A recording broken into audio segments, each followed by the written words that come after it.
Պատմական։ Այսպես էր անվանել Գուգարաց թեմի այդ ժամանակվա առաջնորդ, այսօր արդեն երջանկահիշատակ Սեպուհ arczepiskopos Չուլջյանը Լեռնահովիտի Սուրբ Ստեփանոս նախավկա եկեղեցու վերահոսման արարողությունը, որը տեղի էր ունեցել 2016 թվականին եւ հենց Սրբազանի ձեռամբ։ Սիրելի հայրիկ, Աստված օրհնի քեզ։ Քո ծերության այս օրերին շարունակ տեսնես բդուղը այն բարիքների, որ քո որդիներն ու քո թոռները ցանում են։ Մինչ այդ եկեղեցին չէր գործում։ Այն վերակառուցվել է Սարգիս Կարապետյանի նախաձեռնությամբ, թոռան Վահե Կարապետյանի ու Կարապետյան ընտանիքի ֆինանսավորմամբ։ Բարերարները երբեք չեն խզել կապը ծննդավայրի, իրենց փոքրիկ հայրենիք Տաշիրի ու Լորվա տարածաշրջանի հետ, եւ սիրով ու նվիրումով են ստանձնել խոնարհված սրբավայրերի վերականգնումը։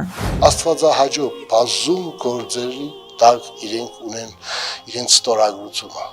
Սա մեզ բոլորիս համար մխիթարանք է։ Լեռնահովիտցիները պատմում են, որ Սուրբ Ստեփանոս եկեղեցին կառուցվել է 19-րդ դարասկզբին։ Վանքի Դոշ կոչվող բլրի վրա գտնվող եւ բնական աղետից խոնարհված մեկ այլ սրբավայրի քարերով, որոնք լեռնահովիտցիներն իրենց ուժերով են տեղափոխել գյուղ։ Աստված պայեդը ժամ շինողի արև։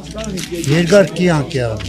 Ուստա ժամը սարկեցին շինին ժողովուրդներին նորից հավատքի կուկա։ Եկեղեցին ինքան կարևոր է մեզ համար, ինչքան դիվորը դիրքերում։ Եկեղեցու վերահոսումը մեծ եւ սպասված իրադարձություն էր եւ համախմբել էր գյուղի, տարածաշրջանի ու Սփյուռքի բազմաթիվ հայրենակիցների։ Սրբավայրի վերականգնումը մեծ օրհնություն է յուրաքանչյուր համայնքի ու ժողովրդի համար։ Ես շնորհավորում եմ բոլոր ուխտավորներին,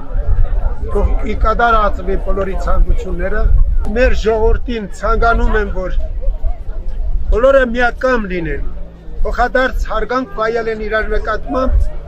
եւ օգնեն նեղնգած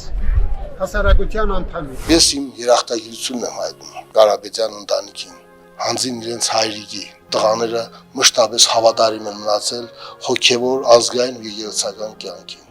Եվ ասեմ, որ ընդհանուր նրանց զավակներն իրենց հերթին աջակցում են մեր Գուգարաց թեմի ծրագրերին, նաև քահանաների աջակցության ֆոնդին։ Սրբազան հայրը օրհնել եւ երախտիկի գիրը հանձնել Սարգիս Կարապետյանին այդ մեծ բարերարությունը ստանձնելու, հոգեվոր արժեքներով առաջնորդվելու եւ դրանք սերունդներին փոխանցելու համար։